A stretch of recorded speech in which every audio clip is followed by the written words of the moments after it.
அறநருள் என்கின்ற ஒரு அமைப்பினை நாங்கள் துவங்கி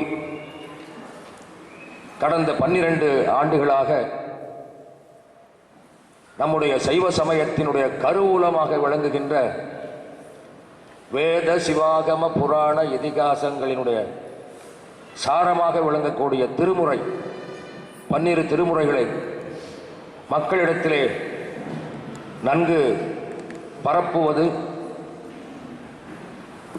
மற்றும் இந்த சிவாகம முறைப்படி இந்த திருமுறைகளை படிக்கணும்னாலும் பாடணும்னாலும் கேட்கணும்னாலும் பொதுவாக சைவர்களாக வாழணும்னாலும் இந்த சிவ தீட்சையின் சமய தீட்சை ரெண்டும் ஒன்று தான். சமய தீட்சையை பெற்றுக்கொண்டு தான் எந்த ஒரு கோயிலுக்கு போய் நம்ம சாமி கும்பிட்றதுனா கூட அந்த சமய தீட்சை பெற்றுக்கொண்டு கோயிலுக்கு போனால் அது ஒரு சிறப்பு. இதுதான் நம்மளுடைய சைவ மரபு. இந்த சைவ மரபுகளை நம்மளுடைய சைவ மக்களிடையே எடுத்து கூறுவது தான் இந்த அறநருள் அமைப்பினுடைய ஒரு நோக்கம். அந்த முறையிலே நாங்கள் கடந்த 4 ஆண்டுகளாக அதை செய்து 5வது ஆண்டாக இந்த ஆண்டு நாங்கள் திருவாசக மகாநாடு சிவதீட்சை வழங்கும் என்கின்ற விழாவினை கொண்டாடி வருகின்றோம். இந்த விழாவிலே எங்களுடைய அழைப்பெல்லாம் நீங்கள் ஏற்று வருகை தந்து சிவதீட்சை எடுத்துக்கொள்வதற்கும் இந்த விழாவிலே கலந்து கொண்டு பார்வையாளராக வந்திருக்கின்ற உங்கள் அனைவரையும் நான் அன்போடு மனமும் வந்து வருக வருக என்று நான் வரவேற்கின்றேன். இந்த உலகத்தில் எத்தனையோ உயிர்கள், எல்லா உயிர்களுக்கும் படைத்தவன் இறைவன். உரை சேரும் 84 100,000 யோனி பேதம் என்று திருஞான சம்பந்தர் பாடுகின்றார். 84 100,000, ஒரு 100,000ங்கிறது 1,00,000. 84 100,000 84 விதமான 84 லட்சம் பிறவிகள் இந்த உலகத்திலே தோன்றியிருக்கின்றது. இந்த 84 லட்சம் பிறவிகளிலும் மேலான ஒரு பெரிய ஒரு மகோன்னதமான பிறவி இந்த மனித பிறவி தான். இந்த மனித பிறவிக்கு மேலே ஏதாவது ஒரு பிறவி இந்த உலகத்தில் கிடையாது. உயிர்கள், அசையாத பொருள்கள், அசையும் பொருள்கள் எல்லாமே இறைவனால் படைக்கப்பட்டது. கிடைத்தற்கரிய மானிட பிறவியை பெற்ற நாம், இந்த மானிட பிறவியுடைய நோக்கமே நம்ம சைவ சித்தாந்தம் என்ன சொல்லுது? இந்த பிறவியிலேயே நாம் இறைவனுடைய திருவடியை அடைந்து மீண்டும் இந்த உலகத்திலே பிறவாத வண்ணம் நாம் இறைவனை வணங்கி இந்த பிறவியிலே நம்முடைய ஆன்மாவை இறைவனுடைய திருவடியிலே செலுத்த வேண்டும். அதான் இந்த மானிட பிறவியினுடைய ஒரு நோக்கம். கிடைத்தற்கரிய மானிட பிறவியை பெற்ற நாம் இந்த பிறவியிலே இறைவனுடைய திருவடியை அடைவதற்கு முதல் படியாக விளங்கக்கூடியதான் இந்த தீட்சை. தீட்சையிலே 4 விதமான தீட்சை இருக்கு. சமய தீட்சை, விசேட தீட்சை, நிர்வாண தீட்சை, அப்புறம் ஆச்சாரிய அபிஷேகம்னு சொல்லுவாங்க. இப்போ நாங்கள் உங்களுக்கு சொல்றது முதல் படி தான். முதல் படியை உங்களுக்கு நாங்கள் காட்டி விட்டுறோம். அதுக்கப்புறம் உங்களுடைய ஆர்வம், உங்களுடைய பக்தி, உங்களுடைய விருப்பத்தை பொறுத்து அடுத்து விசேட தீட்சை, நிர்வாண தீட்சை, ஆச்சாரிய அபிஷேகம் வரைக்கும் நீங்கள் அது உங்களுடைய விருப்பம். உங்களுக்கு அந்த முதல் படியை நாங்கள் காட்டுகின்றோம். இந்த இப்படி சிவதீட்சை எடுத்துக்கொண்டுதான் இந்த சைவ சமயத்தை நாம் பின்பற்ற வேண்டும். இதை முதலிலே நமக்கு சிவ ஆகமம் தான் இதை உணர்த்துகிறது. ஆகமம் என்பது விதி, விதிக்கப்பட்டது. இப்படி இறைவனை இப்படியெல்லாம் வழிபட வேண்டும், இப்படியெல்லாம் கோயில் கட்ட வேண்டும், கோயிலில் சுவாமி இப்படியெல்லாம் ஆராதனை செய்ய வேண்டும், இறைவனை எப்படியெல்லாம் வழிபட வேண்டும் என்கின்ற ஒரு விதியை சொல்லுவதுதான் ஆகமம். சிவ ஆகமம்னா சிவபெருமானை வழிபடக்கூடிய வழியை நமக்கு காட்டுவதா சிவாகமத்தை தான் முதல் இந்த தீட்சையை பற்றி சொல்லப்படுகிறது. அந்த சிவாகம முறைப்படி தான் உங்களுக்கு நாங்கள் அந்த தீட்சையை கொடுக்குறோம். இந்த தீட்சையிலே ஒரு அங்கமாக விளங்குவதுதான் பஞ்சாட்சர மூல மந்திர ஜபம். அந்த ஜபத்தை தான் உங்களுக்கு இந்த சமய தீட்சை மூலம், இந்த சிவ தீட்சை மூலம் நாங்கள் விளக்கி கூற இருக்கின்றோம். இன்றைக்கு சாயந்தரம் மாலை 7 மணிக்கு அந்த நிகழ்ச்சி துவங்குகிறது. நாளை விடியல் காலை 4:30 மணி முதல் 7 மணிக்குள்ள எல்லாருக்கும் அந்த தீட்சை வழங்கப்பெறும். அந்த ஆச்சாரியர் தான், ஆச்சாரியர் யாருன்னா சிவபெருமான் தான். சிவபெருமானே ஆச்சாரிய வடிவில் வந்து நமக்கு சிவதீட்சை கொடுக்குறாரு தான் ஆகமங்கள்லாம் சொல்லுது. நம்முடைய சைவ மரபும் அப்படிதான். தெய்வம் மனுஷ ரூபானாம் சொல்லுவாங்க. தெய்வமே வந்து நேராக நமக்கு எதுவும் செய்யாது. தெய்வத்தை காட்டக்கூடியவர் ஆச்சாரியர். மாதா பிதா குரு தெய்வம். முதல்ல நமக்கு அம்மா தான் அப்பாவை காட்டுறாங்க, அப்பா வந்து குருவை காட்டுறாங்க, குரு தான் இறைவனை காட்டுறாங்க. இப்போ இந்த இறைவனுடைய திருவடியை இந்த பிறவியிலே நாம் அடைவதற்கு முதல் படியாக குரு மூலியமாக, அந்த சிவபெருமானே குரு மூலியமாக வந்து குருவே சிவமென கூறினன் நந்தி திருமந்திரத்தில்.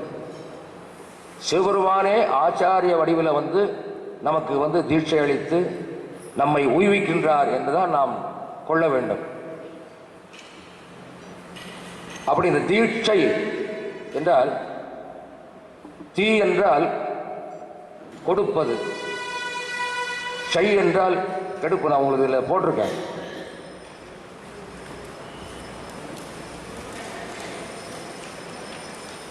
தீட்சை மெய்ஞானத்தை கொடுத்து ஆணவம் கண்மம் மாயை என்னும் மும்மலங்களையும் கெடுத்து அஞ்ஞானத்தை போக்குவது. அதாவது சிவபெருமானே ஆச்சாரிய வடிவத்திலே வந்து நம்மிடம் இருக்கக்கூடிய ஆணவம் கண்மம் மாயை என்கின்ற அஞ்ஞானத்தை போக்கி சிவஞானமாகிய மெய்ஞானத்தை கொடுக்கின்றார். நம்முடைய அஞ்ஞானத்தை போக்கி, அதாவது நம்மகிட்ட உள்ள கெட்ட குணங்கள், கெட்ட எண்ணங்கள், நெகட்டிவாக உள்ள அனைத்தையும் போக்கி நல்ல பாசிட்டிவான நல்ல எண்ணங்களையும் நல்ல உணர்வுகளையும் நல்ல விஷயங்களையும் நமக்கு தருவதுதான் இந்த முதல் படியாகிய சிவதீட்சை. அஞ்ஞானத்தை போக்கி மெஞ்ஞானத்தை கொடுப்பது, கெட்டவையெல்லாம் போக்கி நல்லவையெல்லாம் கொடுக்கக்கூடியதுதான் இந்த சிவ தீட்சை என்கின்ற பொருளுக்கு சொல்லுக்கு விளக்கம். சிவதீட்சை, சிவதீட்சைன்னு சிவ சம்பந்தமான தீட்சை. சிவபெருமானை முழுமுதற் கடவுளாக வைத்து வழிபடக்கூடிய மார்க்கத்தை, வழியை காட்டி நமக்கு தீட்சை அளிப்பதுதான் சிவதீட்சை. இந்த சிவதீட்சையின் முதற்படியாக உள்ள சமய தீட்சைன்னு சொல்லுவாங்க. சமய விசேட நிர்வாண ஆச்சாரிய அபிஷேகம். இந்த சிவதீட்சையை பெற்றுக்கொண்டு அந்த ஆச்சாரியன் உங்களுக்கு அந்த பெருமானுடைய மூல மந்திரத்தை உங்களுடைய காதிலே ரகசியமாக ஓதுவார். இந்த சிவபெருமானுடைய மூல மந்திரத்தை முறைப்படி நம்ம சைவ மரபுப்படி ஆகமங்கள் என்ன சொன்னதுன்னா, ஒரு ஆச்சாரியன் மூலமாக உபதேசம் பெற்றுக்கொண்டுதான் அதை ஜெபிக்க வேண்டும். எல்லாருக்கும் தெரிஞ்சதுதான் சிவமூல மந்திரம். இருந்தாலும் வந்து நம்மள அதை செய்யக்கூடாது. இப்போ நம்ம படிக்கிறோம், பரீட்சை எழுதுறோம், பாஸ் பண்ணுறோம். இருந்தாலும் ஒருத்தர் ஆசிரியர்னு ஒருத்தரை வச்சுக்கிட்டு அவர் மூலியமாக தான் நம்ம எல்லாம் செய்கிறோம். அந்த மாதிரி தான் இந்த இறைவனுடைய திருவடி அடைவதற்கு ஒரு ஆச்சாரியன் வேணும்.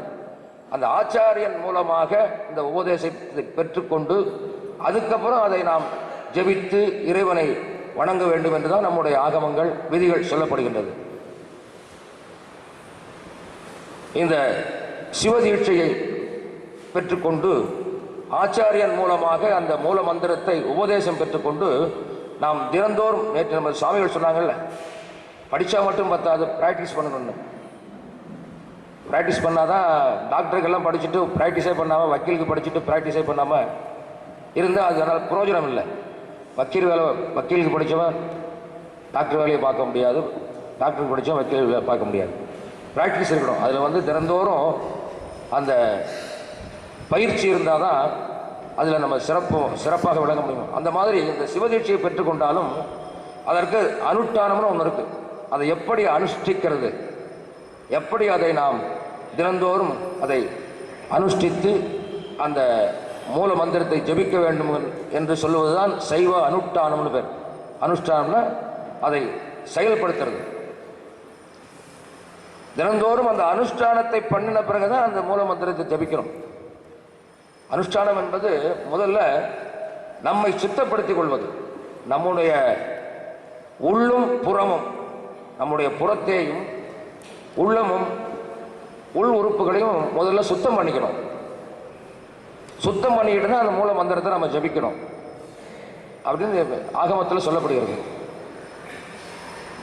அந்த மந்திரத்தை ஜபிக்கிறது மட்டும் நம்முடைய உடம்பை, நம்ம இருந்து செய்யக்கூடிய இடத்தை, அந்த அனுஷ்டானம் செய்வதற்கு தேவையான பொருட்களை எல்லாம் முதல்ல எப்படி சுத்தம் பண்றது, அதுக்கெல்லாம் மந்திரங்கள் சொல்லப்படுகிறது. அந்த மந்திரத்தை சொல்லி தான் சுத்தப்படுத்தணும். இதெல்லாம் எப்படி சுத்தம் பண்ணிட்டு அதுக்கப்புறம் நம்மை சிவோகம் பாவனே சொல்லுவாங்க, நம்மளையே சிவமா கடவுளை ஆக்கிக்கணும். மந்திரங்களை சொல்லி நம்மையே சுத்தப்படுத்தி நம்மையே சிவோகம் பாவனை செய்து அதுக்கப்புறம் ஜபித்தாதான் இன்னும் நல்ல பலன் உண்டு. அந்த முறையில் இந்த சைவ அனுஷ்டானத்தை எப்படி நாம் ஒவ்வொரு நாளும் பின்பற்ற வேண்டும், எப்படி அதை செய்ய வேண்டும் என்று அந்த காலத்திலே ரொம்ப விரிவாக சொல்லப்பட்டது. இந்த சைவ அனுஷ்டான விதியும் அனுஷ்டானாகவன்னு ஒரு புஸ்தகம் தருமபுரி ஆதீனத்தில் போட்டது. ரொம்ப விரிவாக இருந்ததெல்லாம் அவங்களே சுருக்கி தான் போட்டிருக்காங்க. அந்த காலத்தில் அவங்களே சுருக்கி தான் போட்டிருக்காங்க. இந்த காலத்தில் நாங்கள் சில பெரியவர்களுடைய துணை கொண்டு எந்த அளவுக்கு அதை சுருக்கமாக, எந்த அளவுக்கு, ஏன்னா இப்போ உள்ள காலம் உங்களுக்கு தெரியும், ஒவ்வொருத்தருக்கும் எவ்வளவோ வேலைகள், எவ்வளவோ டென்ஷன். இந்த ஆன்மீகத்திலெல்லாம் நம்ம ரொம்ப ஈடுபடுவதற்கு நம்மளுடைய கடமைகள்லாம் எவ்வளவோ இடையூறாக இருக்கின்றது. நேரமின்மை, இதெல்லாம் ஒரு துணை கொண்டு எந்த அளவுக்கு இந்த அனுஷ்டானத்தை சுருக்கமாக, மிக மிக சுருக்கமாக செய்ய முடியுமோ அந்த அளவுக்கு அதை நாங்கள் சுருக்கமான முறையிலே உங்களுக்கு அதை நான் விளக்கி சொல்ல இருக்கின்றேன். நான் இப்போ பண்ணி காமிக்கல, அதை இந்த எல்லோருக்கும் இந்த ஸ்கிரிப்டும் கொடுத்துருக்கேன், இதில் எப்படி எப்படிலாம் செய்யணும்னு. அதை ஒரு முறை நான் உங்களுக்கு நேராக சொல்லி விளக்கி சொல்லுவது தான் இந்த நிகழ்ச்சி. அந்த முறையிலே அதை நாம் எப்படி சுருக்கமான முறையிலே அனுஷ்டானம் செய்து அதன் பிறகு என்னென்ன செய்ய வேண்டும், மந்திரத்தை ஜெபித்து ஜெபம் முடிந்த பிறகு பாராயணம் இதெல்லாம் செய்து அன்றாட நம்முடைய வாழ்க்கையில் இறை வழிபாடு ரொம்ப முக்கியம், இறை சிந்தனை ரொம்ப முக்கியம். நம்முடைய வாழ்க்கை எப்படி இருக்கணும்னா இறைகளோடு இசைந்த இன்பம். நம்முடைய இன்பமெல்லாம் இறை சம்பந்தப்பட்டமாக இருக்கணும். இறைகளோடு இசைந்த இன்பம், அந்த இறை சம்பந்தமான இன்பத்தோடு நம்முடைய வாழ்க்கை இருக்கணும். இறைகளோடு இசைந்த இன்பம், இன்பத்தோடு இசைந்த வாழ்வு. நம்முடைய வாழ்வு எப்படி இருக்கணும்னா இன்பமாக இருக்கணும். அதுதான் எல்லாரும் விரும்புகிறோம். அந்த இன்பம் எப்படி இருக்கணும்னா சும்மா குடிக்கிறது, ஆடுறது, பாடுறது அப்படிலாம் இருக்கக்கூடாது. அதெல்லாம் நம்மை ரொம்பவும் கீழே செலுத்தும். மனிதனாக பிறந்த நாம் ஒவ்வொரு நாளும் நம்முடைய சிந்தனையால் உயர்ந்து கொண்டே போகணும்.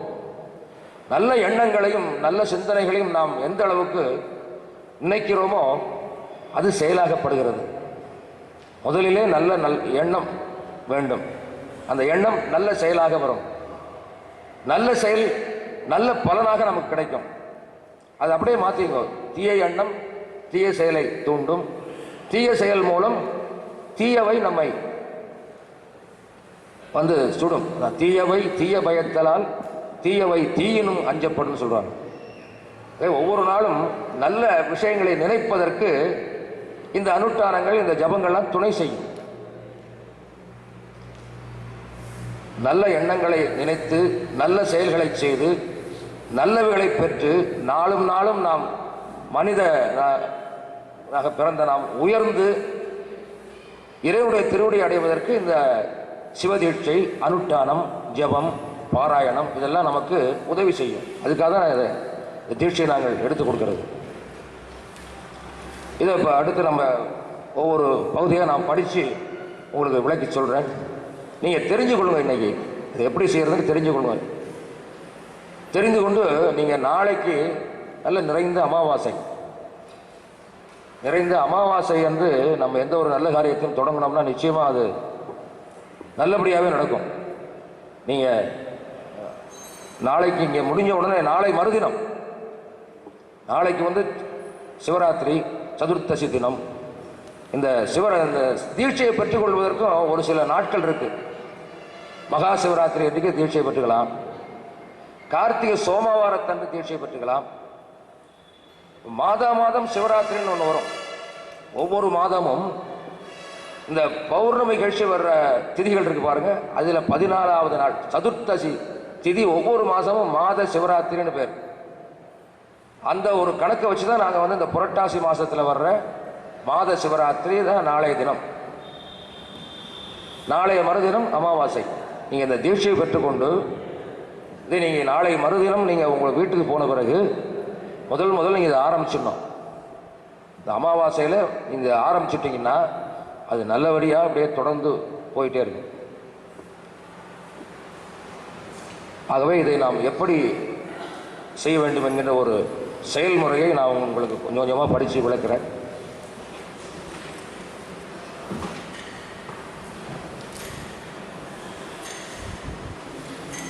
முதல்ல இந்த அனுஷ்டானம் செய்வதற்கு வேண்டிய பொருள்கள், சைவானுஷ்டானத்துக்கு வேண்டிய பொருள்கள். விபூதி உங்களுக்கு தெரியும். விபூதின்னா தனக்கு மேலான எந்த ஒரு செல்வமும் இல்லாது, தனக்கு மேலான அந்த விபூதிக்கு மேலான செல்வம் கிடையாது. விபூதி தான் மேலான செல்வம். உருத்திராட்சம் என்பது சிவபெருமானுடைய சிறு கண்களிலிருந்து கருணையே வடிவமாக தோற்றுவிக்கப்பட்டதான் உருத்திராட்சம். அப்புறம் இந்த உருத்திராட்சம் இந்த மாதிரி இருக்கக்கூடாது. இது வந்து சின்ன உருத்திராட்சம். இந்த மாதிரி ஜபம் பண்ணுறதுக்கு அதெல்லாம் உங்களுக்கு கொடுப்போம். இன்றைக்கி சாயந்தரம் இந்த விழாவில் உங்களுக்கு இந்த சுவாமிகள் வருவாங்க. இன்றைக்கி தீட்சை கொடுக்குற துலாவராஜன் இன்றைக்கி சாயந்தரம் வந்துடுவாங்க. அவங்க கையிலால் உங்களுக்கு ஒரு பஞ்சபாத்திரம், உத்திரணி, விபூதி பை, ஜபமாலை, இந்த மாதிரி ஒரு பரிவட்டம் எல்லாம் உங்களுக்கு நாங்கள் வந்து அந்த சுவாமிகள் கையால் உங்களுக்கு நாங்கள் வழங்குவோம். அப்புறம் பஞ்சபாத்திரம் உத்திரணின்னு பேர். பஞ்சபாத்திரம் உத்திரணி அடியில் தாம்பாளம் ஒன்று இருக்கும், இதில் ஒரு கரண்டி ஒன்று இருக்கும். பஞ்சபாத்திரம் உத்திரணின்னு இருக்கு.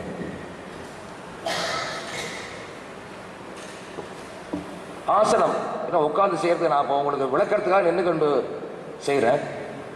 ஆசனம் இல்லாமல் எந்த ஒரு பூஜையும் செய்யக்கூடாது. ஒன்றுமே இல்லாட்டினா கூட ஒரு துண்டை மடிச்சுனாலும் போட்டு வஸ்திராசனம்னு பேர். ஒரு துண்டையோ ஏதாவது ஒரு பொருளை போட்டு அது மேலே உட்காந்து தான் அந்த அனுஷ்டானத்தை செய்யணும். நீங்கள் வீட்டில் இருக்கும்போது ஒரு பலகை இருக்கும், உங்களுக்கு பலகையோ இல்லை ஒரு தடுக்கோ இல்லை ஏதாவது ஒரு புது வஸ்திராசனம் இல்லை இப்போ எல்லாம் நிறையா விற்குது, தெற்பையினாலே ஆசனங்கள்லாம் விற்குது. ஏதாவது ஒரு ஆசனம் நீங்கள் வச்சுக்கணும். அந்த ஆசனத்தில் உட்காந்து தான் இந்த அனுஷ்டானத்தை பண்ணணும். விபூதி, உத்திராட்சம், ஜபமாலை, பஞ்சபாத்திரம், உத்திரணி, ஆசனம், இதுதான் இந்த சிவதீட்சை. இந்த அனுஷ்டானம் செய்வதற்கு வேண்டிய பொருட்கள் அதை நீங்கள் தயார் பண்ணிக்கணும்.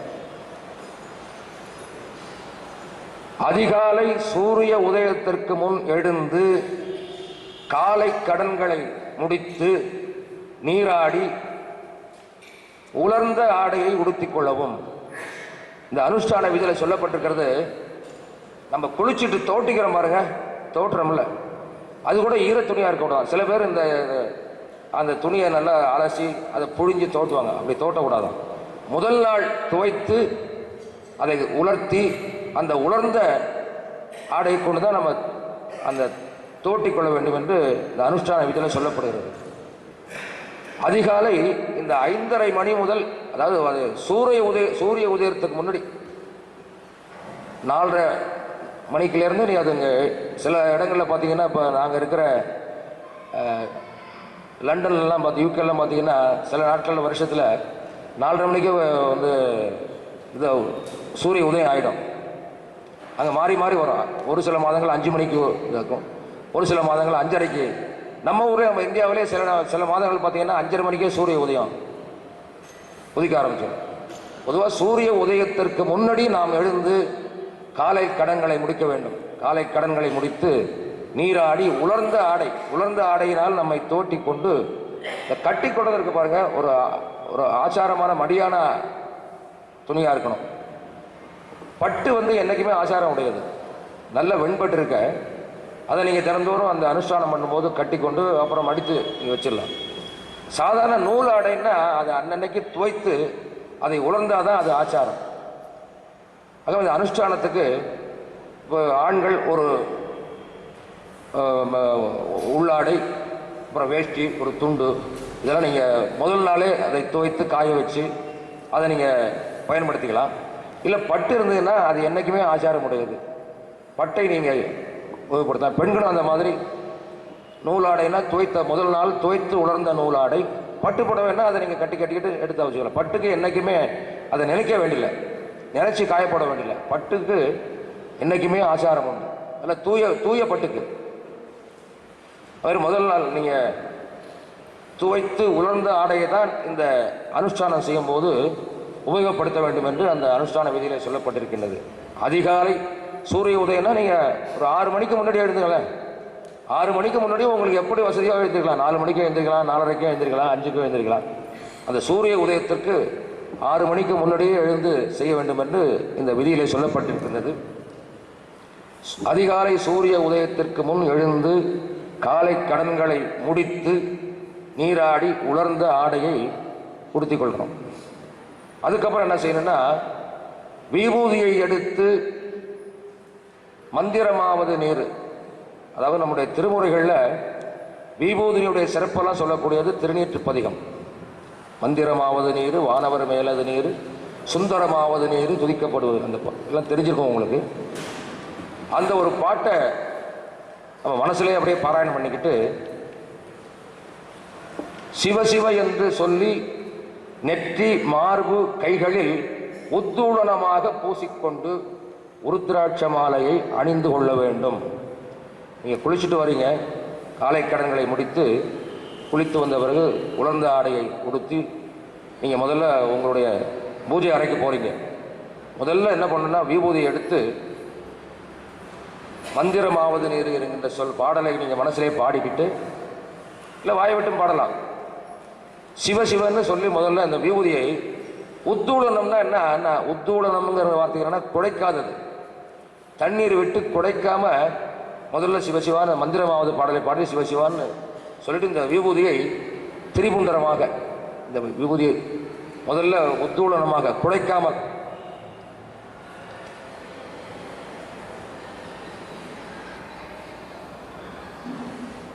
இப்படி பூசிக்கணும்.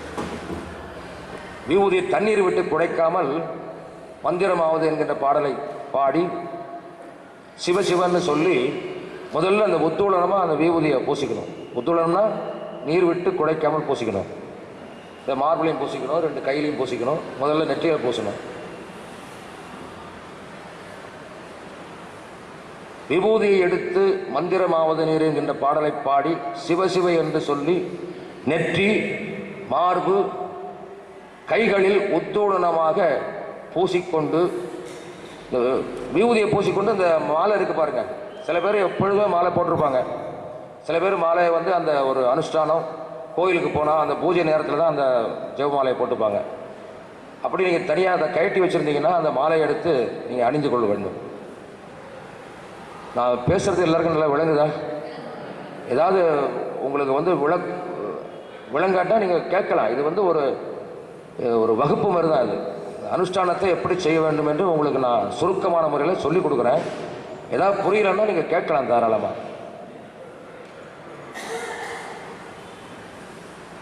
விபூதி உத்தூளனமாக பூசிக்கொள்றீங்க.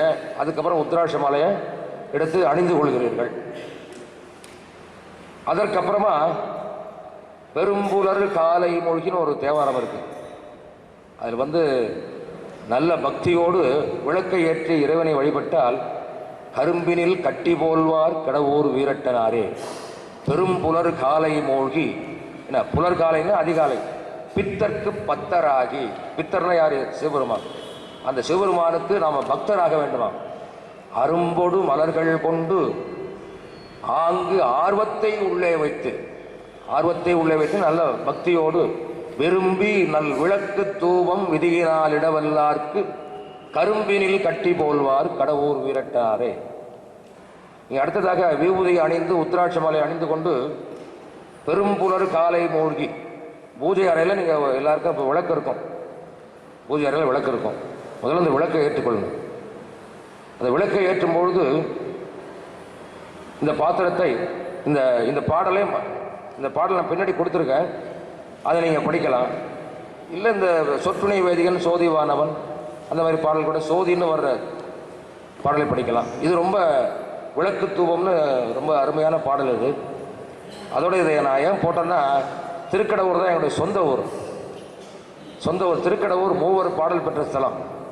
இந்த மூலியமாக, இந்த வழிபாட்டு இந்த அனுஷ்டானம் மூலியமாக எங்கள் ஊர் தேவாரத்தை உங்களுக்கெல்லாம் படிக்கக்கூடிய ஒரு பாக்கியத்தை கொடுக்கணும் ஒரு ஆசையில் தான் இந்த பாட்டை நான் போட்டேன். இந்த மாதிரி பாடல் நிறையா இருக்குது நம்முடைய திருமுறையில். ஒளி வளர் விளக்கே உலப்பிலா ஒன்று, விளக்கை பற்றி வர்ற பாடல்லாம் விளக்கினால் பெற்ற இன்பம் மெழுக்கினால் பதிர்ச்சியாகும், துளக்கின் நன்மலர் தொடுத்தால் தூயவின் நேரலாகும், விளக்கிட்டார் பேரு சொல்லின் மெய்நெறி ஞானமாகும், அளப்பில கீதம் சொன்னார்க்கு அடிகள்தாம் அருளுமாறே. இந்த மாதிரி விளக்கை பற்றி விளக்கு ஏற்றினா எப்போ என்னென்ன அருள்லாம் நமக்கு கிடைக்கணும் நிறையா இருக்குது. இருந்தாலும் எங்கள் ஊர் பாடலை உங்களுக்கு சொல்லணும்னா இந்த பாட்டை நான் போட்டிருக்கேன். சரிங்க, நான் ஒரு 10 நாளைக்கு தொடர்ந்து படிச்சுட்டே வந்தீங்கன்னா தானே மனப்பாடம் ஆகிடும். பூஜை அறையில் இருக்கிற விளக்கை ஏற்றும் பொழுது இந்த பாடலை பாடி பூஜை அறை விளக்கை முன்னாடி ஏற்றிக்கணும். விளக்கை ஏற்றி பஞ்சபாத்திர உத்திரணியை சுத்தம் செய்து ஜலம் எடுத்து வர வேண்டும். இந்த பூஜை அறையில் இந்த பஞ்சபாத்திர உத்திரணி இருக்குது பார்த்தீங்களா, இதை எடுத்துகிட்டு போய் நல்லா சுத்தம் பண்ணி இந்த மாதிரி சுத்தமான நீரை சுத்தமான ஜலத்தை எடுத்துக்கொண்டு நீங்கள் மறுபடியும் பூஜை அறைக்கு அடுத்ததாக பார்த்தீங்கன்னா பூமி சுத்தி, அதாவது நம்ம அந்த அனுஷ்டானம் செய்ய போகிறோம் பாருங்க, அந்த இடத்த நம்ம முதல்ல சுத்தம் பண்ணணும். அனுஷ்டானம் செய்யக்கூடிய இடத்த ரொம்ப சுருக்கமான முறை தான். நான் இன்றைக்கு வகுப்பில் விளக்கி சொல்கிறதுனால இவ்வளோ நேரம் ஆகுது. இதை நீங்கள் ஒவ்வொரு நாளும் செய்ய முடியும்னா 10 நிமிஷம் தான். 10 நிமிஷத்தில் இந்த அனுஷ்டானத்தை நீங்கள் முடிக்கலாம். அடுத்ததாக பூமி சுத்தி.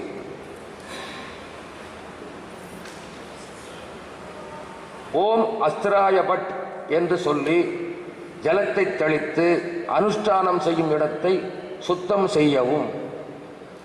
தண்ணி எடுத்துகிட்டு வர தண்ணி சுத்தமான தண்ணீர் ஜலத்தை எடுத்துகிட்டு வரும்போது முன்னாடி அந்த நீங்கள் உட்காந்து செய்கிற இடத்துல இந்த 3 விரலால் நடு 3 விரலால் அப்படி தண்ணியை தொட்டு ஓம் அஸ்திராய பட் அப்படின்ட்டு அது தெளிக்கணும். ஓம் அஸ்திராய பட்டுன்னா இந்த மந்திரத்துக்கு என்ன பொருள்னா விக்னங்களை நீக்குவது, தீயவைகளை நீக்குவது. ஓம் அஸ்திராய பட்டுன்னா தீயவை. நீங்கள் அந்த அனுஷ்டானம் செய்யும் போது ஏதாவது விக்னங்கள் வரலாம், இடையூறு வரலாம். மற்றபடி அந்த இடத்துல ஏதாவது தீய சக்திகள் இருக்கலாம். ஓம் அஸ்திராய பட்டுன்னு இந்த ஜலத்தை இப்படி எடுத்து அந்த இடத்துல தெளிச்சுட்டிங்கன்னா அங்கே உள்ள விக்னங்கள், அங்கே உள்ள அசுத்தங்கள், அங்கே ஏற்படக்கூடிய நமக்கு இடையூறுகள் எல்லாம் தொலைந்து போகுமாம். நான் சொல்றதெல்லாம் அந்த அனுஷ்டான விதியிலிருந்து தான் சொல்றேன், நானா எதுவும் சொல்லலை. சைவ அனுஷ்டான விதின்னு ஒன்று முன்னோர்கள் ஆகமத்தில் தொகுத்திருக்காங்க, அதில் உள்ளதை நான் உங்களுக்கு சொல்கிறேன். அந்த இடத்தை சுத்தம் செய்வதற்கு ஓம் அஸ்திராய பட் என்று சொல்லி அந்த தலத்தை ஒரு தடவை தெளித்தா போதும், இல்லை 3 தடவை கூட தெளிச்சுக்கலாம். ஜலத்தை தெளித்து அனுஷ்டானம் செய்யும் இடத்தை சுத்தம் செய்யவும். சுத்தம் செஞ்சுக்கிட்டீங்க. அதுக்கப்புறம் காலையில் கிழக்கு முகமாகவும் மாலையில் வடக்கு முகமாகவும் ஆசனத்தில் அமர்ந்து அனுஷ்டானத்திற்கு வேண்டிய விபூதி, பஞ்சபாத்திரம், ஜலத்துடன் கூடியது, உத்தரணி போன்றவைகளை எதிரே வைத்துக் கொள்ள வேண்டும். இப்போ இடத்தை சுத்தம் பண்ணிட்டு இந்த பஞ்சபாத்திரம், உத்தரணி, இந்த விபூதி, இதற்கு வேண்டிய சாமான்கள்லாம் நீங்கள் காலையில் நீங்கள் செய்யும்போது கிழக்கு முகமாக செய்யணும்னு சொல்கிறாங்க. கிழக்குன்னா இப்போ நான் உங்களுக்கு விளக்கம் சொல்கிறேன். இந்த கிழக்கு காலையிலே கிழக்கு முகமாக நாம் அமர்ந்து கொண்டு செய்யணும். மாலையில் செய்யும்போது வடக்கு முகமாக செய்ய வேண்டும் என்று விதியிலே சொல்லப்பட்டிருக்கின்றது. அப்படி உட்காரும் போது அதற்கு அனுஷ்டானத்துக்கு வேண்டிய சாமான்கள்லாம் நீங்கள் ரெடி பண்ணி வச்சிடணும். பஞ்சபாத்திரம், உத்திரணி, விபூதி இருக்கணும். அங்கே உத்திராட்ச மாலை நீங்கள் அணிஞ்சிருக்கீங்க. ஆசனத்தை போட்டு ஆசனத்தில் உட்காந்து தான் செய்யணும். மனைப்பலகையோ இல்லை புதுசாக வாங்கிய இந்த பாய் இல்லாட்டினா ஒன்றுமே இல்லாட்டினா நீங்கள் போகிற இடங்களில் கிடைக்காது, ஒரு துண்டை போட்டு அதில் உட்காந்துக்கலாம். அடுத்ததாக ஸ்ரீ மகா கணபதி குரு வந்தனம்.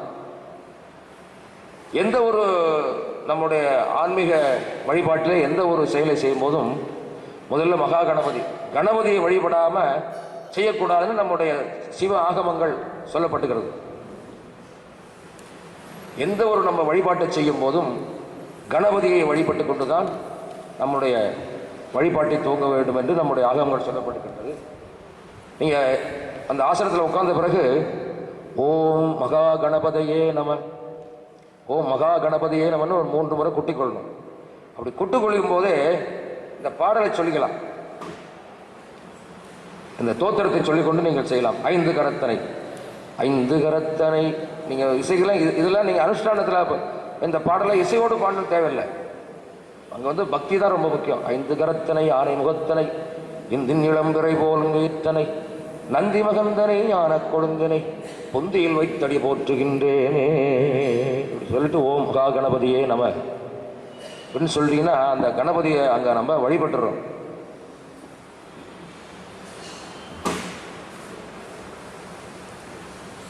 ஓம் மகா கணபதியே நமன்னு சொல்லி அந்த 5 கரத்தனை பாடலையும் சொல்லி கணபதியை வணங்கி 3 முறை குட்டிக் கொள்ளவும். ஓம் மகா கணபதியே நம என்று சொல்லி 3 முறை நீங்கள் குட்டிக் கொண்டு கணபதியை வழிபட வேண்டும். அடுத்ததாக ஓம் சிவகுரவே நம. இங்கே குருன்னா யார் உங்களுக்கு இதுக்குள்ளே தீட்சை கொடுக்குறாருல, உபதேசம் பண்ணுறாருல, அந்த குருநாதரை வணங்க வேண்டும். அந்த குருநாதர் யாருன்னு நான் சொல்லிட்டேன், ஆரம்பத்தில் சொன்னேன். சிவபெருமானே குருநாதர் வடிவாக நமக்கு தீட்சை கொடுக்கிறாருன்னு தான் நம்முடைய ஆகமங்களையும் சொல்லப்பட்டிருக்கிறது, இந்த சிவாக அனுஷ்டான விதிகளையும் சொல்லப்பட்டிருக்கிறது.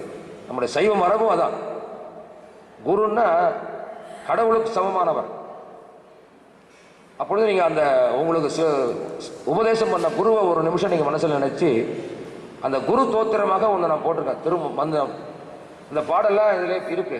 தெளிவு குருவின் திருமேனி காண்டல், தெளிவு குருவின் திருநாமம் செப்பல், தெளிவு குருவின் திருவார்த்தை கேட்டல், தெளிவு குரு சிந்தித்தல் தானே. இந்த பாடலை நீங்கள் அப்படியே மனசில் சொல்லிக்கிட்டு ஓம் சிவகுருவே நமன்னு கும்பிடணும். ஓம் மகா கணபதியே நமன்னு சொல்லி குட்டிக்கணும்.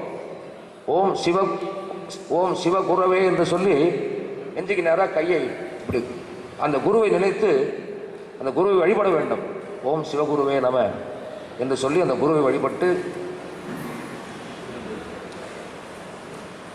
ஸ்ரீ மகா கணபதி குரு வந்தனம் 5 கரத்தினை என்கின்ற பாடலை பாடி ஓம் மகா கணபதியே நம என்று கணபதியை வணங்கி 3 முறை குட்டிக் கொண்டு அடுத்ததாக தெளிவு குருவின் என்கின்ற திருமந்திர பாடலை பாடி ஓம் சிவகுரவே நம என்று குருவை வணங்கி கும்பிடவும். இந்த பகுதி உங்களுக்கு விளங்குச்சில்ல? அடுத்ததாக பார்த்தீங்கன்னா நாம் அந்த அனுஷ்டானம் செய்யக்கூடிய பொருட்களை சுத்தம் செய்வது, விபூதி சுத்தி, அடுத்தது ஜலசுத்தி. அடுத்ததாக ஜலசுத்தி. ஜலன்னா அந்த அனுஷ்டானம் செய்யறதுக்கு ஜலம் கொண்டாந்து பார்த்தீங்களா, இதை சுத்தம் பண்ணணும்.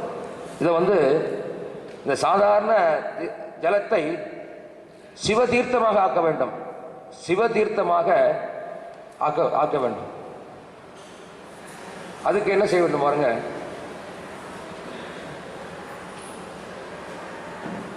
ஜலசுத்தி, ஜலத்தை சுத்தி செய்தல், ஜலத்தை சுத்தப்படுத்துதல், தீர்த்தத்தை சிவதீர்த்தமாக ஆக்குதல். இந்த வலதுகை பெருவிரலை இப்படி மடக்கிக்கணும். வலதுகை பெருவிரலை இப்படி மடக்கிக்கிட்டு மற்ற 4 விரல்களை நீட்டி, இப்போ நான் வச்சிருக்க பாருங்க, இந்த கட்டை விரலை இப்படி மடக்கிக்கணும். மற்ற 4 விரலையும் இப்படி சேர்த்துக்கணும். மற்ற 4 விரல்களை நீட்டி அதை இப்படி கவிழ்க்கிறதுனா இப்படி கவிழ்த்து ஜலபாத்திரத்தை மூடி, இந்த பாருங்க, இந்த ஜலபாத்திரத்தை இப்படி உட்காந்துருக்கும்போது இப்படி மூடிக்கணும். கையை விரலை கட்டை விரலை மடக்கி இந்த 4 விரலை நீட்டி இந்த ஜலபாத்திரத்தை இப்படி மூடிக்கொள்ளணும். அந்த மூடிக்கொண்டு ஒரு பாடல் ஒன்று நான் அதில் கொடுத்துருக்கேன். ஒன்றா உலகனைத்தும் ஆனார்தாமே. அந்த பாடல் நீங்கள் வந்து இதெல்லாம் புது பாடல் கேட்டிருக்க மாட்டீங்க ரொம்ப. அதில் சென்றாடு தீர்த்தங்கள் ஆனார்தாமே, திருஆலங்காடுரையும் செல்வர்தாமே. இறைவனே தீர்த்தமாக இருக்கின்றாராம். நம்மளுடைய பாரத நாட்டிலே எவ்வளவோ புண்ணிய தீர்த்தங்கள் இருக்கு. காசி, கங்கா, யமுனை, சரஸ்வதி, காவேரி, இப்படி கோதாவரி, பல புண்ணிய நதிகள்லாம் இருக்கு பாருங்களேன். நம்ம சென்றாடு நம்மளாம் எங்கே போய் இந்த புண்ணிய நதிகளில் நீராடுறோம் பார்த்தீங்களா? இப்படி நீராடும் போது அந்த சிவ தீர்த்தமாக நினச்சி நீராடணும். சும்மா ஏதோ குளிச்சுட்டு வரோன்னு நினைக்கக்கூடாது. காவேரியில் போய் நம்ம தமிழ்நாட்டில் இருக்கிற புண்ணிய நதி காவேரி தான். அந்த காவேரியில் போய் நீங்கள் நீராடும் போது அது அதில் இருக்கிற தீர்த்தமானது சிவ தீர்த்தம் என்று நினைத்து கொண்டு சிவசிவான்னு சொல்லி முழுகினாதான் நம்முடைய பாவங்கள் நீங்கும். அப்படி சென்றாடு தீர்த்தங்கள் ஆனார்தாமே, இதெல்லாம் அப்பர் பெருமான் வாக்கு. இந்த பாரத தேசத்தில் இருக்கிற எல்லா தீர்த்தங்களையும் நீ இருக்கின்றாய், தீர்த்தமாகவே நீ இருக்கின்றாய் சொல்றார். சென்றாடு தீர்த்தங்கள் ஆனார்தாமே, அப்படி தீர்த்தமாகவே இருக்கக்கூடிய சிவபெருமானேன்னு பொழுது பாரார். இந்த பாடலை நான் மனசுக்குள்ளே பாடிக்கலாம். இந்த பாடலை பாடிக்கொண்டு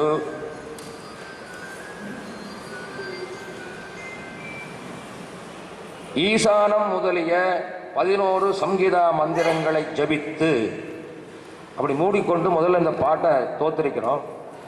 அப்புறம் உங்களுக்கு நாம ஒரு மந்திரங்களை கொடுத்துருக்க பாருங்க.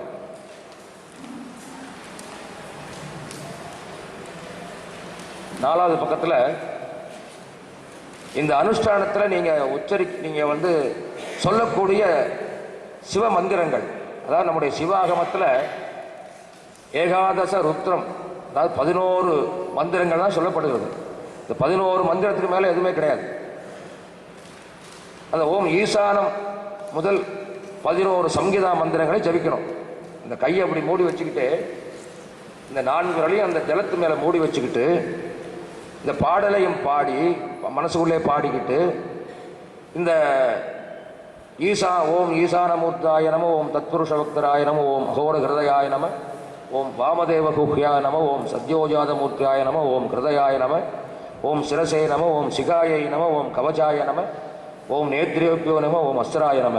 இந்த 11 மந்திரங்களையும் நம்ம சொல்லணும். அதாவது இந்த மந்திரங்கள் சொல்லும்போது நம்ம காதில் மட்டும்தான் கேட்கணும். மந்திரங்களை சொல்லும்போது, அனுஷ்டான மந்திரங்களை சொல்லும்போது ரொம்ப சத்தமாக சொல்லக்கூடாது, மற்றவங்க காதில் கேட்கலாம் சொல்லக்கூடாது. அது மாதிரி மூல மந்திரம் ஜபிக்கும் போது என்ன பெரியவங்க சொல்கிறாங்க, கொஞ்சம் வாயை விட்டு ஜபிக்கணும், அதே சமயத்தில் நம்ம காதுக்கு மட்டும்தான் கேட்கணும். அனுஷ்டான மந்திரங்கள்லாம் சொல்லும்போது நம்ம காதுக்கு மட்டும் கேட்குற மாதிரி தான் சொல்லணும். ஜலத்தை மூடி அந்த 11 மந்திரங்களையும் நீங்கள் சொல்லணும். இதெல்லாம் நீங்கள் கொஞ்சம் ஒரு 10 நாள் சொன்னீங்கன்னா தானே மனப்பாடம் ஆகிடும். இப்போ நான் சொல்கிற பாருங்க, பல முறை சொல்லி சொல்லி அது மனப்பாடம் ஆகிட்டு.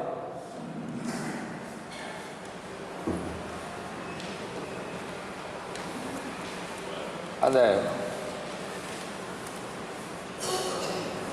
இந்த பாடல் மந்திரம் சொல்லிட்டும் பாடலாம் என்ன, இல்லை முதல்ல இந்த பாட்டை சொல்லிட்டு அடுத்த மந்திரத்தை சொல்லலாம்.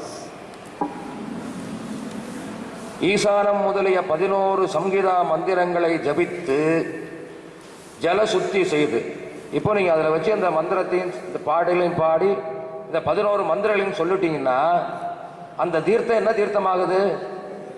சுத்தியாகி சிவதீர்த்தம் ஆயிடுது, நல்ல புனிதமான நீராயிடுது. அதுக்கப்புறம் அந்த சுத்தி சிவதீர்த்தத்தை என்ன பண்ணணும்னா, ஓம் அஸ்திராய நம என்று சொல்லி நடு 3 விரலாலும் ஜலத்தை 3 தரம் சிரசில் தெளித்துக் கொள்ளவும். அங்க பாருங்க, ஓம் அஸ்திராய நம என்கிற மந்திரத்தை நாம் இந்த 3 விரல் இருக்கு பாருங்க, இந்த 3 விரலால இதை அப்படி எடுத்து தொட்டு ஓம் அஸ்திராய நம, ஓம் அஸ்திராய நம, ஓம் அஸ்திராய நமன்னு நம்ம தலையிலேருந்து கால் வரைக்கும் முதல்ல தலையில தான் தெளிச்சுக்கணும். அதுக்கப்புறம் உடம்பு முழுக்க அதை தெளித்து அந்த ஜலத்தினால நம்முடைய தேகத்தை சுத்தம் செய்கிறது.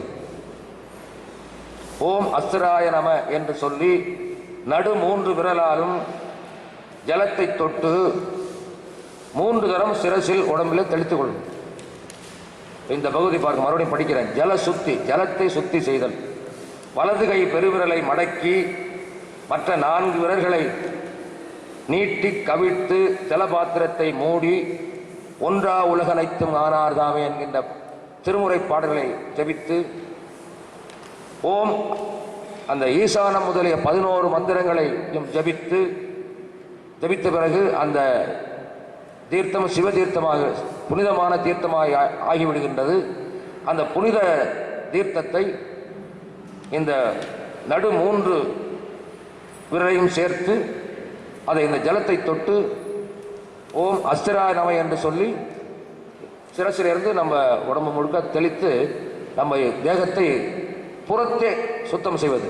இந்த புனித நீரால புறத்தேன்னா நமக்கு வெளியில, அகத்தேன்னா உள்ள இருக்கிற உட்கருவிகள். நம்ம உடம்புக்குள்ள எத்தனை கருவி இருக்கு, அது அகத்தை சுத்தம் செய்வது. இந்த ஜலத்தினால இப்ப புறத்தை சுத்தம் செய்தோம். தலையிலிருந்து கால் வரைக்கும் புறத்தை சுத்தம் செய்தோம். இப்போ ஜலத்தினால அந்த புனித நீரால வெளியில சுத்தம் செய்தோம். இப்போ அடுத்தது பார்த்தீங்கன்னா ஆசமனம். ஜலத்தை உட்கொண்டு, அந்த புனித ஜலத்தை உட்கொண்டு அகத்தை சுத்தம் செய்வதில் நம்ம உள்ளே இருக்கிற நம்முடைய மனம், புத்தி, சித்தி, அகங்காரம்லாம் இருக்கு பாருங்க. உள்ளே இருக்கக்கூடியது ரொம்ப ரொம்ப மோசமான விஷயம். மனசு இருக்குது பார்த்தீங்களா, எல்லாத்துக்கும் அதுதான் காரணம். ஆரம்பத்தே சொன்னேன், அந்த மனசு எப்பொழுதும் நல்லதையே நினைத்து கொண்டிருக்க வேண்டும். அப்போதான் நல்ல செயல் உண்டாகும், அதுக்கப்புறம் தான் நல்ல பலன் உண்டாகும். ஆகவே இந்த மனத்தை தான் ரொம்ப ஜாக்கிரதையாக நம்ம பார்த்துக்கணும். ஏன்னா மனிதன் என்கின்ற ஒரு பெயர் வந்ததற்கு காரணமே மனத்தினால் ஆளப்படுபவன். மனத்தினால் ஆளப்படுபவன் மனிதன். நம்ம பாருங்க, காலையில் எழுச்ச உடனே நம்ம மனசு வேலை செய்ய ஆரம்பிச்சிடுது இல்லை, அதுக்கப்புறம் தான் நம்ம மற்ற செயல்லாம் நடக்குது. முதல்ல எழுந்த உடனே முழிச்ச உடனே பார்த்தீங்கன்னா ஏதாவது ஒன்று நினைக்கும் மனம், அது செயலாக மாறும். அது நல்ல செயல்னா நல்ல பலன் கிடைக்கும், தீய செயல்னா தீய பலன் கிடைக்கும். ஆகவே இந்த புனித ஜலத்தை எப்படி உட்கொள்ள வேண்டும், அதுக்கு சில மந்திரங்கள் இருக்கு. அந்த மந்திரத்தை சொல்லிதான் அதை நம்ம உட்கொள்ள வேண்டும். ஆசமனம்னு பேர். ஆஜமனம்னா உட்கொள்ளுதல். ஜலத்தை உட்கொண்டு அகத்தை சுத்தம் செய்தல். அகம்னா சொன்னா உள்ளே இருக்கின்ற அவயங்கள். ஓம் ஆத்ம தத்வாய ஸ்வதா, ஓம் வித்யா தத்வாய ஸ்வதா, ஓம் சிவதத்வாய ஸ்வதா என்று சொல்லி உளுந்து முழுகும் அளவு வலது உள்ளங்கையில் ஜலத்தை ஊற்றி ஆஜமனம் செய்து உட்கொண்டு ஓம் கவச்சாய நம என்று சொல்லி கையை சுத்தம் செய்யவும். இல்லை பாருங்க, இதை உங்களுக்கு விளக்கி சொல்றேன். அந்த புனித நீரை என்ன பண்ணணும்னா, வலது கையில் ஒரு உளுந்தை போட்டிங்கன்னா, உளுந்து எவ்வளோ சின்னது, அந்த உளுந்து மூழ்கும் அளவு தான், இந்த உளுந்து மூழ்கும் அளவு தண்ணியை ஊற்றி தான் அதை ஆஜமனம் பண்ணு விதியில் சொல்லப்படுகிறது. ஆனால் அது ரொம்ப கஷ்டம். ஏன்னா நீங்கள் ஊற்றும் போதே கொஞ்சம் கூட வந்துடும், அதனால ஒன்றும் தவறு இல்லை. ஆனால் விதியில் சொல்லப்பட்டிருக்கிறத உங்களுக்கு சொல்லணும்ல. அதான் அந்த அளவுக்கு மீறினால் அமுதமும் நஞ்சுன்னு சொல்கிறாங்க பார்த்தீங்களா. தத்துவ பொருள் என்னன்னா, அதாவது பொதுவாக பார்த்தா எதுவுமே அளவுக்கு மீறினா அது அமுதமும் நஞ்சாயிடும். சாப்பாடுனாலும் ஒரு அளவோடு சாப்பிட்டா அது உடம்புக்கு ஒத்துக்கணும், அளவுக்கு மீறினா அது நஞ்சா மாறுதல. அந்த ஒரு பழமொழி இதுக்கு தான் அந்த பழமொழியினுடைய தத்துவ பொருள் என்னன்னா, இந்த உளுந்து முழுகும் அளவுக்கு மேலே போனால் அது நஞ்சா மாறுமா. அதனால தான் விதியில் சொல்லப்பட்டிருக்கிறது, அந்த ஒரு உளுந்து மூழ்கும் அளவு என்ன பண்ணணும், இந்த புனித நீரை இப்படி இடது கையால் இந்த உத்திரணியால் எடுத்து இந்த வலது கை உள்ளங்கையில் ஊற்றணும். 3 முறை இந்த 3 மந்திரம் சொன்ன பார்த்தீங்களா. ஓம் ஆத்ம தத்வாய ஸ்வதா உள்ள பிடிக்கணும். அப்புறம் ஓம் வித்யா தத்வாய ஸ்வதா சொல்லி அதை உள்ள பிடிக்கணும். ஓம் சிவதத்வாய ஸ்வதா என்று நீரை ஊற்றி 3 முறை ஆஜமனம் செய்தோம். இந்த 3 முறை இந்த மந்திரங்களை சொல்லி இந்த மந்திர நீரை உட்கொண்ட பிறகு நமது உடம்பின் உள்ளே உள்ள அவயங்கள், அகத்தே உள்ள அவயங்கள் எல்லாம் சுத்தமாயிடும். புனித சிவ தீர்த்தத்தினால இந்த மந்திரங்களை சொல்லி நாம் உள்ளே உட்கொண்டவுடன் நம்ம உள் அவயங்கள்லாம் சுத்தம் செய்யப்படுகிறது. அப்புறம் அந்த நீங்கள் வாயில் வச்சு குடிக்கும்போது இந்த கையை வந்து அசுத்தப்படுது பார்த்தீங்களா? இந்த அசுத்தப்பட்ட கையை வந்து மறுபடியும் இந்த உத்திரணியால் கொஞ்சம் தண்ணியை கையில் ஊற்றி ஓம் கவச்சாய நம என்று இந்த கையை அலம்பிடணும். ஓம் கவச்சாய நம என்று சொல்லி கையை அலம்பிட்டோம்னா அந்த கையில் உள்ள அசுத்தம் போய்விடுகின்றது. இந்த பகுதியை மீண்டும் ஒரு முறை படிப்போம். ஆசமனம், ஜலத்தை உட்கொண்டு அகத்தை சுத்தம் செய்தல்.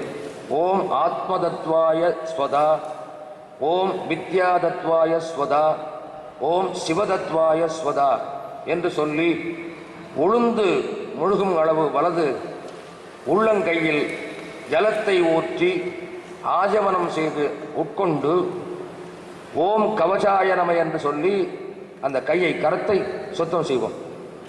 இந்த பகுதி விளங்குச்சா உங்களுக்கு? நல்லா, இதில் ஏதாவது சந்தேகமா உங்களுக்கு?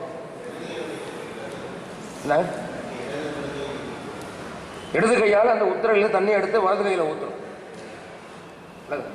இடது கையால் அந்த உத்திரணியை எடுத்து அந்த புனித நீரை வலது கையிலே ஊற்றணும். ஒவ்வொரு தடையும் ஊற்றி அந்த மந்திரத்தை சொல்லி ஓம் ஆத்ம தத்வாய சுதா, ஓம் வித்யா தத்வாய சுதா, ஓம் சிவதத்வாய சுதா 3 முறை அந்த மந்திரங்களை சொல்லி ஆச்சமனம் பண்ணோன்னு நம்முடைய அகத்திலே இருக்கின்ற உறுப்புகள், அகமானது சுத்தப்படுகிறது. இப்போ வந்து இடத்தை சுத்தம் பண்ணோம். ஆமாம், அடுத்தது ஜலத்தை சுத்தம் பண்ணோம். என்ன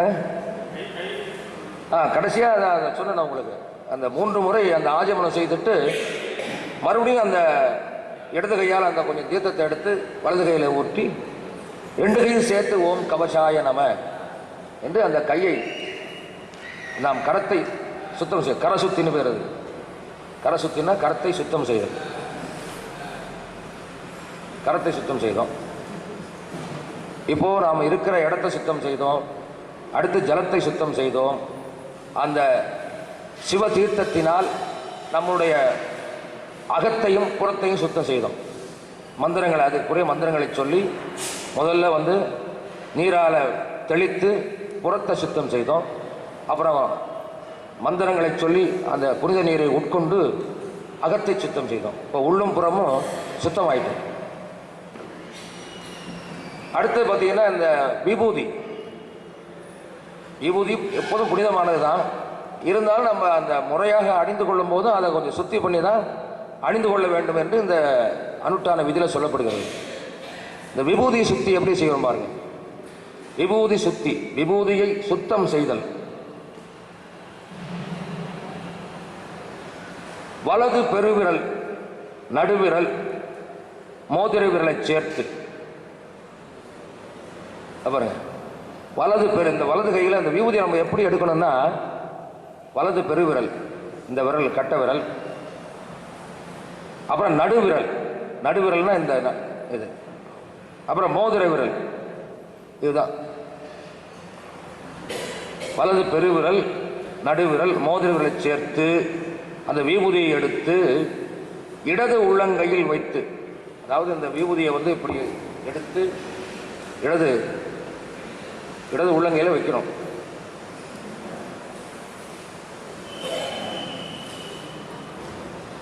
வலது பெருவிரல், நடுவிரல், மோதிர விரலை சேர்த்து விபூதியை எடுத்து, அந்த விபூதியை வந்து கொஞ்சம் குழைச்சி எல்லா இடத்துலையும் இட போகிறோம்ல, அதுக்கு தகுந்த மாதிரி கொஞ்சம் நிறைய எடுத்துக்கணும். அதுக்கு ரொம்ப நிறைய எடுக்கக்கூடாது. அதே சமயத்தில் பற்றாம அளவுக்கு ரொம்ப குறைவாக எடுக்கக்கூடாது. இதெல்லாம் உங்களுக்கு 4 தடவை நீங்கள் செய்ய உங்களுக்கு தெரியும். அந்த குழைத்து இடுவதற்கு வேண்டிய விபூதியை இந்த 3 விரலாலும் எடுத்து இடது உள்ளங்கையில் வைத்து, இடது உள்ளங்கையில் வச்சு ஓம் அஸ்ராய நம என்று சொல்லி நடு 3 விரலாலும் ஜலத்தை விபூதி மேல் தெளித்து, அந்த சிவதீர்த்தருக்கு முன்னாடி விபூதி எடுத்து இடது கையில் வச்சுக்கிறீங்க. அப்புறம் அந்த ஜலம் இருக்குது பார்த்தீங்களா, அந்த சுத்தம் செய்த ஜலத்தை இந்த முதல்ல இந்த 3 விரலால் மேலே தெளிச்சிங்கள, அதே மாதிரியே இந்த 3 விரலால் அந்த தண்ணியை தொட்டு ஓம் அஸ்திராய நம, தண்ணியை தொட்டு இந்த இடது கையில் இருக்கக்கூடிய விபூதி மேலே தெளிக்கிறோம். ஓம் அஸ்திராய நம என்று. ஓம் அஸ்திராய நம என்று சொல்லி நடு 3 விரலாலும் ஜலத்தை விபூதி மேல் தெளித்து வலது கையால் மூடி, அதுக்கப்புறம் பாருங்க அந்த 3 விரலால ஜலத்தை எடுத்து ஓம் அஸ்திராய நம என்று அந்த விபூதி மேலே தெளிச்சிங்க. அதுக்கப்புறம் வலது கையால் மூடி, வலது கையில் இப்படி மூடிக்கணும். நல்லா பாருங்க, அந்த விபூதி மேலே இந்த வலது கையை வச்சு இப்படி மூடிக்கணும். மூடின பிறகு மறுபடியும் அந்த 11 மந்திரத்தை சொல்லணும். அந்த ஜலத்தை சுத்தம் செய்வதற்கு 11 மந்திரம் சொன்னீங்கல்ல, அதே மாதிரி இந்த விபூதியை சுத்தம் செய்வதற்கும் இந்த ஓம் ஈசானமூர்த்தாய நம, ஓம் தத்புருஷ உக்தராய நம, ஓம் மகோர ஹிருதயாய நம, ஓம் அந்த ஈசான முதலிய 11 மந்திரங்களை ஜபித்து விபூதியை சுத்தம் செய்யவும். இப்போ அந்த மந்திர நீரால் முதல்ல சுத்தம் செய்தேன். அதுக்கப்புறம் அந்த கையை மூடிக்கிட்டு அந்த 11 மந்திரங்களை சொல்லி விபூதியை சுத்தம் செய்தோம். அடுத்து இந்த சுத்தம் செய்த விபூதியை எப்படி நாம் நீர் விட்டு குழைத்து இந்த 16 இடங்களில் நாம் பூசணும். 16 இடங்களில் புரண்டர இப்போ நான் அணிஞ்சிருக்கேன் பாருங்க, 16 இடங்களில் அதை நாம் தரித்து கொள்ள வேண்டும். இப்போ இந்த விபூதி சுத்தி உங்களுக்கு விளங்குச்சா? விபூதி எப்படி சுத்தம் செய்கிறதுங்கிறது சந்தேகம் இருந்தால் அப்பப்போ கேளுங்க. யாரும் சந்தேகம் இருந்தா ஏன்னா இன்றைக்கி சொல்லிட்டு அதுக்கப்புறம் என்ன நீங்கள் அடுத்த சிவதீட்சை விழாவில் தான் என்னை சந்திக்கணும். ஆனால் உங்களுக்கு எந்த சந்தேகம்னாலும் எங்களுடைய தொலைபேசி இருக்குது பார்த்தீங்களா, இந்த அறநருள் சம்மந்தமாக இந்த சிவதீட்சை சம்மந்தமாக எப்போ உங்களுக்கு சந்தேகம் வந்தாலும் இந்த பத்திரிகையிலே எங்களுடைய ஒரு தொலைபேசி நம்பர் இருக்குது. அதுக்கு நீங்கள் தொடர்பு கொண்டீங்கன்னா உடனே எனக்கு லண்டனுக்கு மெசேஜ் வரும். நான் லண்டன்லேருந்து நேராக அவங்களோட பேசுவேன். தொலைபேசி மூலயமா எந்த ஒரு சந்தேகத்தையும் நான் உங்களுக்கு தீர்த்து வைக்கலாம். ஏன்னா இப்போ தொலைபேசி ரொம்ப சுலபமான ஒரு இது, அதே சமயத்தில் ரொம்ப சீப்பானதும் கூட. அடுத்து இந்த சுத்தம் செய்த விபூதியை 16 இடங்களில் என்னென்ன மந்திரங்களை, எப்படி மந்திரங்களை சொல்லி நாம் அணிய வேண்டும், திரிபுண்டரமாக நாம் அந்த விபூதி அணிய வேண்டும் என்று அடுத்த பகுதியை பார்ப்போம். 16 இடங்களில் விபூதி தரித்தல். ஜலத்தை விட்டு விபூதியை குடைத்து மந்திரமாவது நீர் என்ற பாடலை நாம் மனசுக்குள்ளே பாடிக்க வேண்டும். சந்தேகப்படல் கிட்ட வாங்க.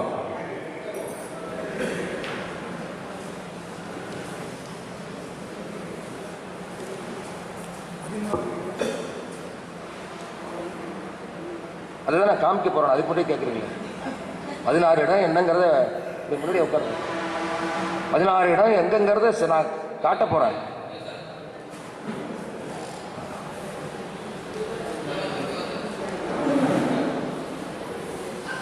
இந்த இடத்துல இந்த மந்திரமாவது நீருங்கிற பாடலை என் மனசுக்குள்ளே பாடிக்கலாம். ஈசானம் முதலிய 11 சங்கீதா மந்திரங்களை ஜபித்து கொண்டே இந்த கையில் எடுத்து வச்சோம் பார்த்தீங்களா விபூதி, அதில் அந்த ஜலத்தை விடணும். அந்த குழைக்கிற அளவுக்கு அந்த ஜலத்தை எடுத்து விட்டு நல்லா 2 கையில் நல்லா குழைத்து கொண்டு அந்த 11 மந்திரம் இருக்குது பாருங்கள், ஓம் ஈசானம், அதை திருப்பி அதே சொல்லணும். என்ன அந்த மந்திரத்தை அந்த மந்திரமாவது நீருங்கிற பாடலையும் பாடலாம். இந்த 11 மந்திரங்களையும் சொல்லிக்கொண்டே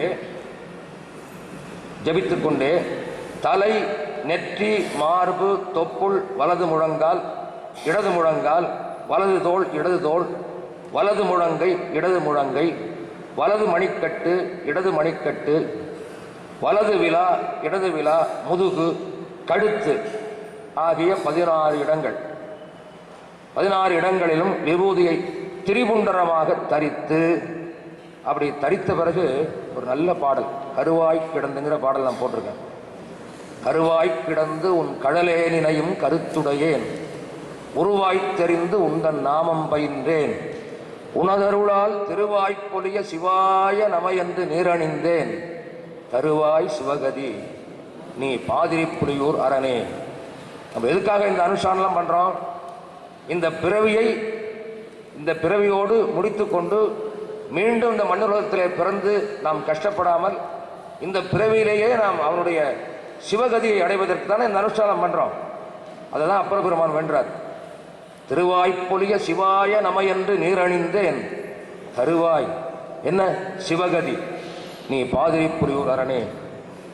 நான் முறையாக சமய தீட்சை எடுக்காத முறை ரொம்ப சிறு வயசில் எங்கள் அப்பா எனக்கு முதல் ஒரு சின்ன தீட்சை பண்ணார்.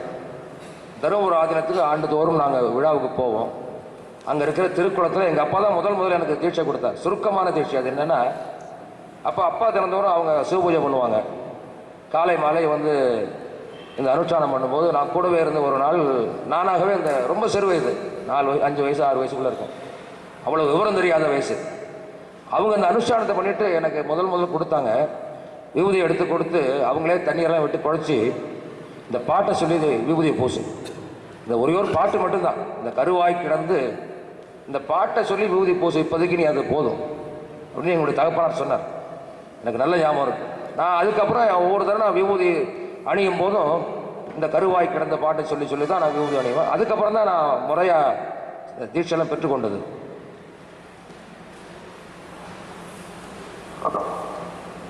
இப்போ அந்த விபூதி எடுத்து வச்சுங்க, ஜலத்தை விட்டு நல்லா குழைச்சிக்கிட்டுங்க. இந்த 16 இடங்கள் என்னென்ன பாருங்க. முதல்ல அந்த குழைத்து கொண்டே அந்த மந்திரவாத பாடலை பாடி அந்த ஈசான முதலிய 11 மந்திரங்களை அப்படியே செவித்து கொண்டு நீங்கள் அந்த நல்லா குழைச்சி முதல்ல